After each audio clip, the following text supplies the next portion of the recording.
힘을 강하게 회사가 즐겁게 김진성입니다. 아르바이트, 속칭 알바 이렇게 얘기를 하죠.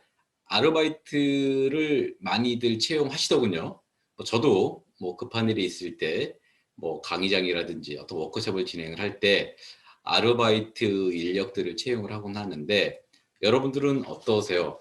큰 대기업들이 어떤 이벤트를 하거나 아니면 중소 또 소상공인 분들이 어떤 업무를 추진을 하실 때 급하게 인력들을 이제 모집을 할 때 아르바이트를 하시거나, 아니면 단순 직무, 반복되는 직무들을 쳐내기 위해서 알바들을 고용을 하는데, 오늘은 아르바이트를 채용하실 때도 꼭 이 질문만은 해봐라. 질문 베스트 3, 아르바이트 채용할 때 질문 베스트 3에 대해서 제 생각을 한번 얘기 나눠볼 테니까, 여러분들 의견은 어떠신지 한번 저와 함께 같이 한번 얘기 나눠보도록 하겠습니다. 자, 파워포인트 한번 보실까요? 아르바이트를 채용을 하는데 무슨 직원 뽑듯이 인터뷰를 해야 될 필요가 있냐, 이렇게 생각할 수 있을 것 같은데, 저는 아르바이트를 뽑더라도 여건이 되신다 그러면 꼭 이런 질문은 해보십사 권장을 드립니다.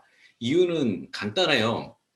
아르바이트 하시는 분들이 우리 회사에 오셔서 그냥 고객과, 우리의 고객이죠. 우리의 고객과 이렇게 접하지 않는 그런 상황에서 그냥 짧게 일하고 아르바이트가 끝나면 큰 영향은 없을 겁니다. 근데 대고객 접점에서, 예를 들어서 백화점에서 명절 때 어떤 상품을 팔기 위해서 아르바이트를 한다, 또는 다양한 어떤 행사장에서 단순한 어떤 서빙을 하기 위한 알바를 한다 등등, 대고객 접점에서 아르바이트를 하다가 고객 컴플레인이 걸리고, 고객 컴플레인 속에서 고객들은, 그죠, 아르바이트생이 중요한 게 아니라 그 아르바이트생을 고용한 우리 회사에 대해서 상당히 컴플레인을 걸게 되면 이 또한 또 큰 위험을 초래할 일이 없습니다. 그래서 아르바이트를 채용하더라도요, 신중을 기하셔야 되고요. 바쁘니까 단순 알바니까 알바 이꼴 단순 알바, 단순 업무, 이렇게 인식을 하셔서 하면 조금은 애로 좀 있을 것 같아요. 이런 분들도 계실 거예요. 우리 회사는 그냥 거래하는 인력 공급 업체에서 아르바이트를 계속 공급해 주니까 별 신경 안 써요. 거기서 그냥 대줘요, 이렇게 하신 분들도 계신데, 직무 특성상 그럴 수도 있습니다만, 제가 말씀드렸잖아요. 여건만 되시면 아르바이트를 뽑으실 때도 이 세 가지 질문 정도는 하셔서 그 사람이 어떤 사람인지, 그리고 이 일을 잘 수행할지를 한번 가늠해 보았으면 좋겠습니다. 자, 보죠. 첫 번째 질문입니다. 저랑 함께 볼까요? 자, 첫 번째 질문. 자, 첫 번째 질문은 여러분이 아르바이트를 지원하러 온 사람한테 물어봐야 될 일은, 이런 일 전에도 해본 적 있어요? 이 질문입니다. 자, 이런 일 해본 적이 있어요? 라는 건 아마 아르바이트를 채용을 하실 때 많이들 물어보실 거예요. 물어보시는 이유가 아마 이거 아닐까요? 제가 한번 써볼게요. 자, 이 질문을 하시는 이유가 아마 이 경험, 그죠? 경험인데, 경험이 있냐? 이 소리인데, 저는 여기서 드리고 싶은 말씀이, 경험이 예스던, 이 일을 해본 경험이 없어요든, 이거 둘 다 아르바이트라는 경우는 상관이 없다는 겁니다. 여러분 입장에서는 저는 이 일 해본 적 있어요 했을 때 그 지원자가 예 해봤어요 라고 하면 상당히 여러분들은 좀 좋으실 것 같아요.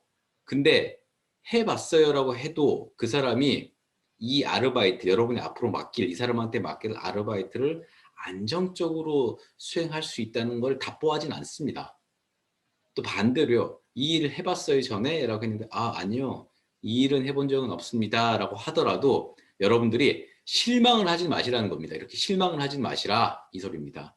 왜냐 그러면, 복잡한 직무 수행을 한다 그러면 직무 교육을 받고, 또 1개월, 6개월, 1년, 2년 지나면서 쌓아가면 되지만, 아르바이트를 시킨다는 소리는, 그 직무는 그렇게 직무 스킬이 요하는 것이 아닐 거라는 거죠. 그래서 이런 일 전에도 해본 적 있나요? 라는 질문을 반드시 하시되, 해봤어요 해서 오케이 당장 해서 마음이 좋아지시고, 안 해봤어요 해서 아르바이트생에 대해서 부정적으로 보지 마시라는 겁니다. 이 질문은 어떤 걸 캐치하신다면 업무에 임하는, 즉 아르바이트에 임하는 지원자의 업무 자세가 어떠한가를 좀 예상해 보라는 겁니다. 예를 들어 이럴 수 있지 않을까요, 여러분이? 저기요, 이 일 전에도 해봤어요? 라고 여러분이 물어보시면 그 지원자가 아, 네, 뭐 이것 해보고 저것 해보고 뭐 많이 해봤습니다. 뭐 이런 식으로 조금은 자만심에 빠지는 게 보인다라고 했을 때 여러분은 아, 이 사람은 업무 자세가 이 일을 맡기게 되면 조금은 실수가 있을 수 있겠구나. 익숙한 일이다 보니까 전에 알바도 그랬으니 이번에도 이렇게 해야지라는 게 있을 수 있으니까 소위 건성건성할 수도 있다는 겁니다. 그래서 꼭 이 질문, 전에 이 일은 해봤어요라는 질문을 던지되 예, 아니요에 따라서 그 사람을 판단하시기보다는 예를 하던 아니든 하던 지원자의 업무 자세가 예스를 하더라도 이 일에 열심히 하려는 의지가 보이는지 안 해봤더라도 배우면서 알려주는 대로 적극적으로 하려는 모습이 보이는지를 여러분들이 좀 관찰하셔야 된다 이겁니다. 아시겠죠? 자, 두 번째 질문 한번 가보죠. 두 번째 질문, 아르바이트 채용하실 때 꼭 이 질문. 두 번째, 이 일 하면서 이 아르바이트 업무 수행하면서 걱정된다거나 힘들 것으로 생각되는 게 뭐가 있을까요? 이겁니다. 자, 요건 조금 질문이 긴데 이 일 하게 되면 힘든 게 뭐가 있을까? 혹시 걱정되는 게 또 뭐가 있을까 생각한 거 있어요? 뭐 이 질문입니다. 자, 이건 잘 안 던지실 것 같아요. 이 질문 왜 던지냐 그러면 아르바이트를 한다는 소리는 고용하는 내 입장이나 또 일을 하려고 온 사람 입장이나 그냥 이건 내 평생 직장이다, 평생 우리 직원이다 이런 마인드로 같이 대하지는 않습니다. 그죠? 그러다 보니까 심지어 어떤 아르바이트를 하는지 어떤 업체인지도 모른 채 와서 그냥 몸으로 시간 때우면 되겠지 이런 식으로 오는 아르바이트 인력도 저는 있다고 봅니다. 그래서 이 질문을 왜 던지냐, 이 질문 속에서 여러분들은 뭘 찾아내야 되면 지금 채용하게 되면 이 아르바이트 업무에 대해서 이 사람이 이 지원자가 이해하고 있느냐는 겁니다.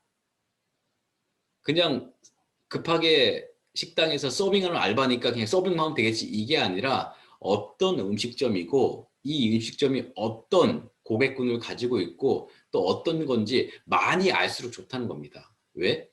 내가 알바할 곳을 미리 조사해 와서 인터뷰에 왔다는 소리는 이 일에 대해서 예상되는 문제점이나 걱정되는 것들도 얘기한다는 겁니다. 그래서 여러분들이 만약에 아르바이트 하시는 분한테 이 일에 대해서 걱정되거나 힘들 것으로 생각되는 게 뭐가 있을까 물어봤을 때 뭐 없습니다 이렇게 얘기하는 소리는 바꿔 얘기하면 별로 생각을 안 해봤다 이 소리입니다.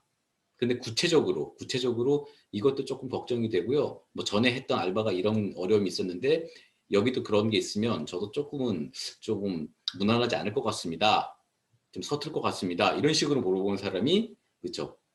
여러분이 부탁할 그 일에 대해서 고민을 해본 사람이다 이 소리입니다. 그래서 이 두 번째 질문은 할 일에 대해서 이해하고 왔느냐를 짐작하는 질문이기 때문에 꼭 한번 물어보시기 바랍니다. 자, 그럼 세 번째 질문 보죠.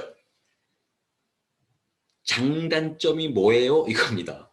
아주 좀 아주 평범한 질문 같은데 혹시 장점이나 단점이 뭐예요? 라고 얘기했을 때 여러분들 알바생들이 알바하러 오신 분들이 뭐 그런 것도 물어보냐 하면서 이렇게 부정적으로 대하면 이 사람은 그쵸 알바의 자세가 아니겠죠. 근데 뭐 저도 그렇습니다만 아르바이트생이던 뭐 채용을 하던 누군가던 자신의 이런 장점 또는 단점들을 남 앞에서 이렇게 얘기할 수 있다는 소리는 그 소리는 뭐다? 예, 나에 대해서 스스로에 대해서 정리가 됐다는 겁니다. 정리가 돼 있다. 특히 나의 단점에 대해서 알고 있다는 소리는 이건 상대방한테 내 단점이 이런 거다라고 알려준다는 소리는 고용주 입장, 아르바이트를 채용하는 사람 입장에서 아, 저 사람이 업무적으로 저런 단점이 있구나를 미리 알고 업무 지시를 하거나 업무 상태를 평가할 수 있다는 거죠. 그래서 여러분이 아르바이트를 채용할 때 장단점이 뭐예요? 라고 이렇게 물어보신다는 건 뭐를 캐치하면 좋냐면 단점을 알고 있다는 건 서로 간의 충돌이라는 거죠. 뭐 시간당 얼마니까 이런 일을 하시고 뭐 몇 시부터 9시부터 6시까지 일을 하세요. 뭐 일주일간 뭐 이런 식으로 아주 그냥 시간 베이스로 사람을 계약 기계 베이스로 이렇게 생각을 하신다 그러면 이거는 정말 기계같이 일을 하시는 거겠죠. 근데 장점과 단점, 특히 단점을 내가 아르바이트생의 단점을 알고 있다는 건 내가 조금 고용주로서 내가 조금 저 아르바이트 하시는 분한테 아, 저 사람 저기 단점이라고 했구나. 아, 저 사람 자기 단점이 체력이라고 그랬는데 지금 체력이 조금 떨어진 것 같구나. 이렇게 이해를 할 수 있다는 겁니다. 그 단점을 모르고서는 서로가 충돌된다. 이럴 수도 있을 것 같아요. 좀 자유로운 분위기거나 아니면 뭐 규모가 작거나 하는 상황이 그렇다 그러면 단점을 얘기하면 여러분들 고용주 입장에서도 여러분들의 어떤 상황을 또 얘기해 주시면 좋아요. 예? 여러분의 단점 또는 여러분이 이 근무 환경에서의 좀 이렇게 적극적으로 대응할 수 없는 환경들을 얘기를 해주시면 앞으로 일하게 될 아르바이트 인력도 그걸 이해하게 된다는 거죠. 그래서 오늘은 아르바이트 인력을 채용하실 때 여건이 된다 그러면 반드시 면접 또는 인터뷰를 보시고 그 인터뷰에서 여러 가지 여쭤보시겠지만 세 가지를 꼭 물어봐라. 그죠? 그 세 가지는 첫 번째, 이 일 전에 해봤어요? 이건 업무 자세를 알아보는 거고요. 자, 두 번째 질문, 이 일 걱정되거나 힘들 것 같은 예상되는 게 뭐가 있을까? 이것도 한번 물어보시고요. 이 일 얼마나 이해했냐 이 뜻이죠. 마지막 꼭 물어봐야 되는 건 그 사람의 장점과 단점이 뭐예요? 이건 그 장단점은 알고 말을 할 수 있다는 건 그 사람이 업무 준비 자세가 됐다, 정리가 됐다는 거고 여러분 입장에선 이 장점 또는 단점을 알므로써 서로 간의 이해를 높여서 아르바이트를 시키고 아르바이트를 수행하는 사람 입장에서 갈등을 최소화시킬 수 있다 이 소리입니다. 자, 오늘은 아르바이트를 채용하실 때 꼭 물어봐야 될 세 가지에 대해서 한번 생각을 해봤고요. 다음에 또 더 좋은 자료로 찾아뵙도록 하겠습니다.